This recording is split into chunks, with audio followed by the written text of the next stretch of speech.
ہم نے کبھی کیا سوچا ہے کہ ہم کوئی بھی چیز ہو، دنیا کی اگر کوئی بھی چیز ہو، کوئی بھی قیمتی چیز ہو، تو ہم اس کی کس طریقے سے حفاظت کرتے ہیں؟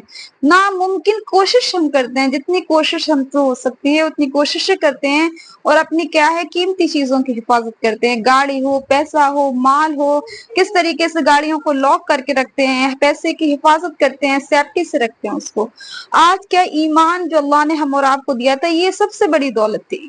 تو کبھی ہم نے یہ غور کیا کہ ایمان جو ہمارا ہے اس کی ہم کتنی حفاظت کر رہے ہیں، اس کو ہم کیا ہے کتنی سیفٹی سے رکھے، اس کی ہم غور نہیں کرتے۔ کیونکہ کبھی ہم نے سوچا ہو کہ ایمان کے بچانے کا کوئی وظیفہ، ایمان کے بچانے کی کوئی دعا، ایمان کی حفاظت کرنے کا کوئی طریقہ ہو؟ تو وہی بتائیے، جب ہم دنیا کی چیزوں کی حفاظت نہیں کریں گے تو ہمیں ڈر رہتا ہے وہی چوری ہو جائے گا، کوئی اس کو لے جائے گا، یہ ہم سے دور ہو جائے گا۔ تو جب ہم اپنے ایمان کی حفاظت نہیں کریں گے تو کیا ایمان ہم سے دور نہیں ہو سکتا؟ ایمان کیا ہے ہم سے چوری نہیں ہو سکتا؟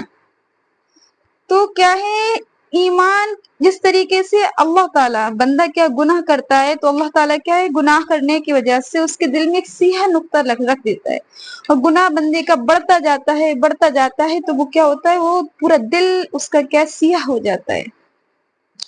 اسی طریقے سے ہے ہم یہ نہ سوچیں کہ ہم مسلمان ہیں، مسلمان گھرانے میں پیدا ہیں تو کیا ہے ہم کامیاب ہیں۔ اگر ہم نے اپنے ایمان کی حفاظت نہیں کی اور گناہ کرتے رہے اور گناہ کرتے کرتے کیا ہے ہمارا دل سیاہ پڑ گیا، تو اللہ تعالیٰ اپنے ایمان کی دولت سے جو ہمیں نوازا ہے اس کو چھین لے گا ہم سے۔